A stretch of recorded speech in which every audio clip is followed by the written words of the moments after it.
Hello, good evening. आइए देखते हैं कविता मेघ आए और इसके कवि हैं सर्वेश्वर दयाल सक्सेना। तो सबसे पहले हम लोग कवि के जीवन परिचय पर एक नज़र डालते हैं। देखिए कहा गया है कि ये नई कविता के विख्यात कवि श्री सर्वेश्वर दयाल सक्सेना का जन्म उत्तर प्रदेश के बस्ती जिले में 15 सितंबर 1927 ईस्वी को हुआ था। नई कविता या नई कहानी किसे कहते हैं, इसे समझिए। आज़ादी के पश्चात जो कविता या कहानी लिखी गई या जो लेखक हुए उनको हम नई कविता, उन रचनाओं को आज़ादी के पश्चात जो लिखे गए उनको नई कविता या नई कहानी का साहित्य कहते हैं। तो यहाँ एक परिचय दिया हुआ है जिसके बारे में आप अपनी पाठ्य पुस्तक में पूरी तरह से पढ़ सकते हैं। ठीक है, इनकी क्या क्या रचनाएं हैं देखिए। तो हम लोग कविता देखते हैं पहले। तो आइए देखते हैं कविता मेघ आए।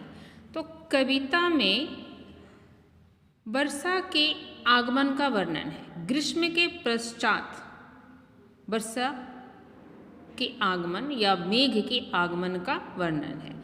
ग्रीष्म ऋतु में क्या होता है, सभी जब बहुत ज़्यादा ग्रीष्म हो और अंत समय आते आते क्या होता है, लोग बिल्कुल त्रस्त हो जाते हैं और उन्हें लगता है कि कब बरसात हो, बादल आए। सब लोग आसमान की ऊपर नज़र उठाकर देखते हैं और प्रतीक्षा करते हैं कब बादल आया कि नहीं आया, बादल आया कि नहीं। और जब बादल आता है तो वो बड़ा लुभावना लगता, मन में एक उत्साह जाग जाते हैं। तो उसी का वर्णन है, ठीक है। और इसमें और ख़ास चीज़ क्या है कि इसमें मानवीकरण को आधार बनाकर कविता लिखी गई है। मानवीकरण करना किसे कहते हैं?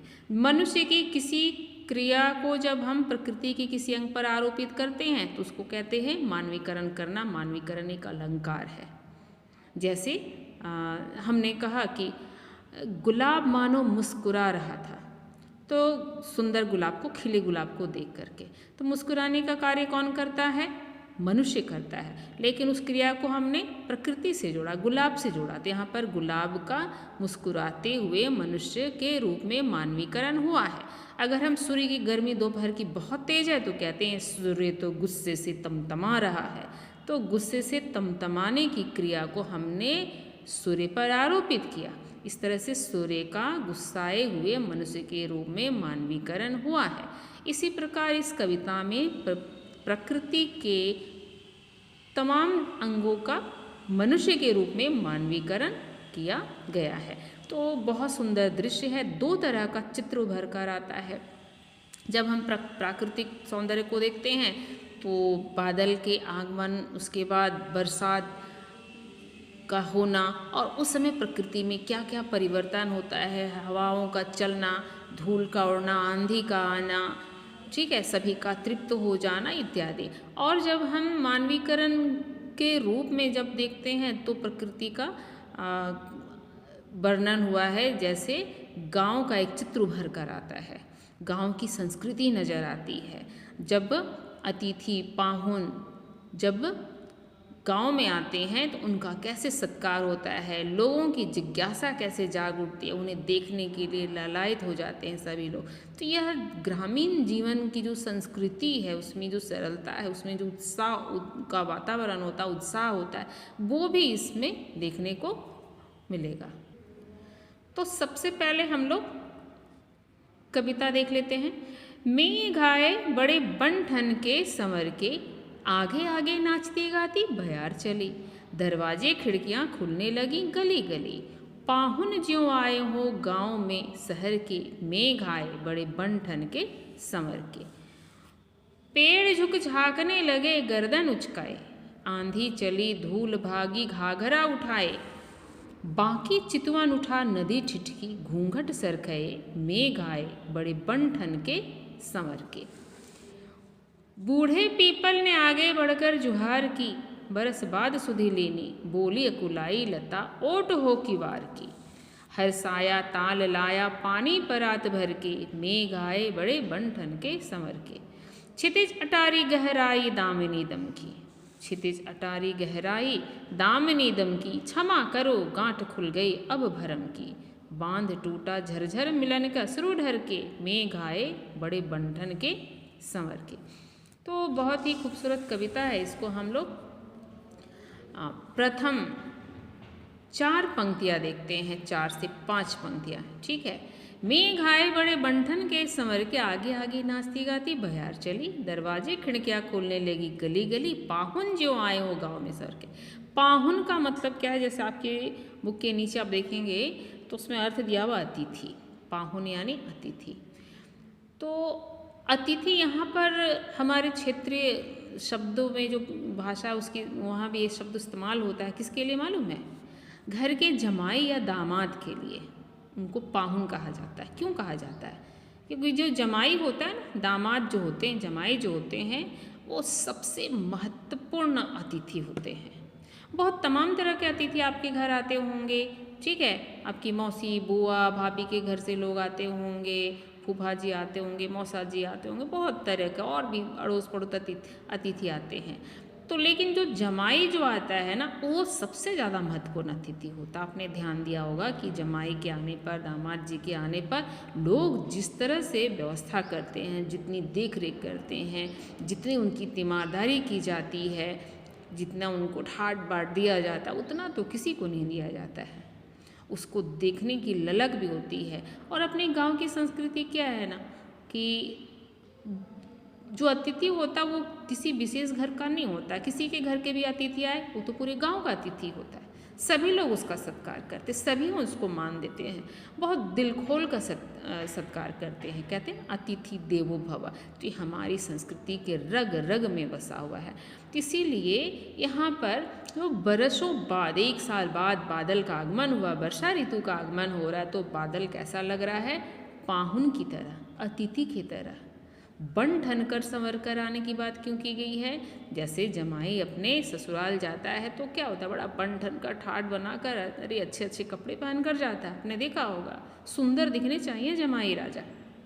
तो वैसे ही बादल जब आता है तो उसका रूप रंग बड़ा सुंदर लगता है, मानो बड़ा बन ठन कर आया है। ठीक है।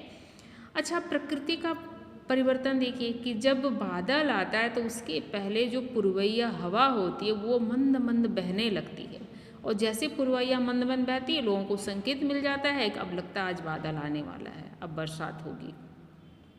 तो आगे आगे नाचती गाती बयार चली। यहाँ जो बयार है यानी हवा है, उसका नाचती गाती औरत के रूप में मानवीकरण हुआ है। मेघ का मानवीकरण पाहुन के रूप में, अतिथि के रूप में। ठीक है। और बयार का नाचती गाती हवा, स्त्री के रूप में। ठीक है। क्योंकि जब भी पाहुन आते, अतिथि आते हैं, तो कुछ औरतें होती ना, यहाँ से वहाँ जा कर के सबको सूचना देती है, मानो नाचते गाते उनकी उत्साह का ठिकाना नहीं कि देखो अमुक के पाहुन आए हैं जी, अमुक के दामाद जी आए हैं जी। तो उसी तरह से हवा भी, पुरवैया भी मानो संदेशा देती है कि बादल आ रहा है।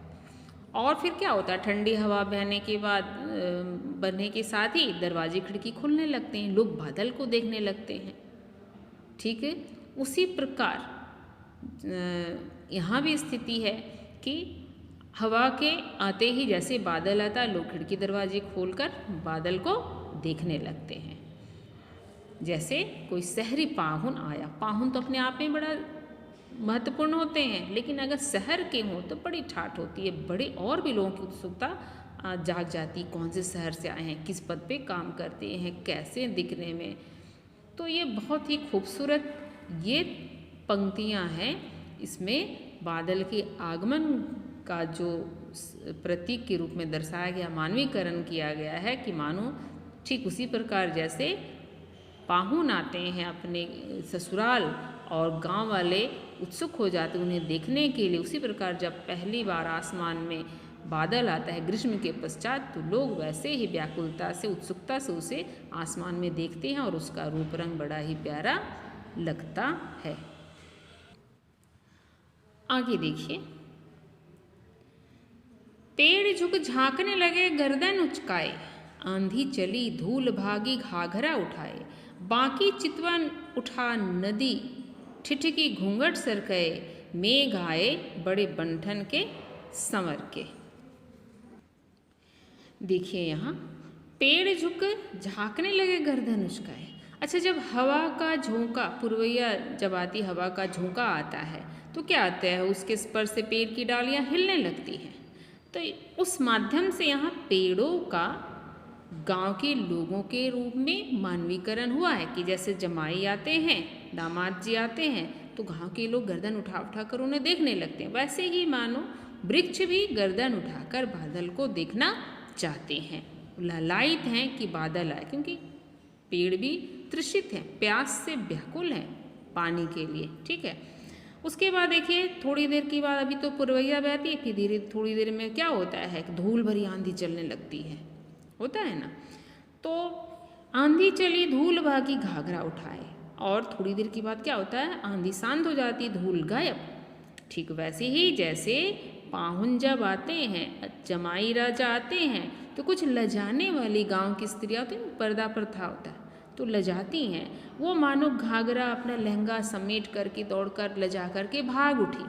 वैसे ही बादल रूपी पाहुन को देखते ही धूल रूपी जो लजाने वाली स्त्री के रूप में उसका मानवीकरण क्या किए, ये धूल भी उसे देखकर लजाकर भाग गई। नदी के बारे में कहा गया है, बाकी चितवन उठा नदी ठिठकी घूंघट सर गए। हवा के स्पर्श से, झोंके से जब आंधी तूफान हवा बहता है तो उनमें लहरें उठने लगती, तरंगे लेने लगती है। तो यहाँ नदी का भी मानवीकरण हुआ है, किस रूप में, घूंघट वाली दुल्हन के रूप में। ऐसा लगता बाकी चितवन यानी तिरछी नज़र, नोट कर लीजिएगा, तिरछी नज़र। तो यानी नज़र तिरछी करके स्त्रियां जो दुल्हन होती क्या, निजी किसी से आंखें मिला के नहीं बात करती, वो तिरछी नज़र बचा कर देखती है। तो ऐसे ही तिरछी नज़र से घूंघट उठाकर क्या करना चाहती है, बादल को देखना चाहती है। जैसे दुल्हन गांव में क्या होती है, दुल्हनें खिड़की से, दरवाजे की ओर से घूंघट उठा करके धीरे से जमाई राजा को देखने की ललक रखती हैं या देखती हैं। उसी तरह से यहाँ भी दुल्हन के रूप में नदी का मानवीकरण किया गया है। तो इसमें हम लोग यहाँ तक देखेंगे, दूसरे वीडियो में हम और आगे देखेंगे। इससे एक बार और यहाँ से देख लीजिए कि मेघ आए बन ठन के संवर के, आगे आगे नाचती गाती बयार चली, दरवाजे खिड़कियाँ खुलने लगी गली गली, यानी बादल को देखने के लिए सभी ललायित हो गए। ठीक वैसे ही जैसे पाहुन को देखकर ललायित होते हैं। ठीक है, उसके बाद गांव के लोग भी उसी तरह से जिज्ञासा से भरे हुए हैं, गर्दन उठाकर देखना चाहते हैं। ठीक वैसे ही पेड़ की डाली हिलने लगे, जैसे वे बादल को देखना चाहते हैं। जैसे आंधी के बाद धूल गायब हो जाती है, वैसे ही जैसे लगता है कि वे भी जैसे गांव की जो शर्माने वाली स्त्रियां होती है, जमाई को देखकर भाग उठती हैं, उनके सामने जाना नहीं चाहती, वैसे ही धूल भी मानो बादल को देखते ही गायब हो गई। ठीक है, तो ये यहाँ तक था, और उसके बाद हम लोग दूसरे वीडियो में देखेंगे और इसके बारे में बहुत कुछ हम लोग समझेंगे गहराई से। Okay, thank you.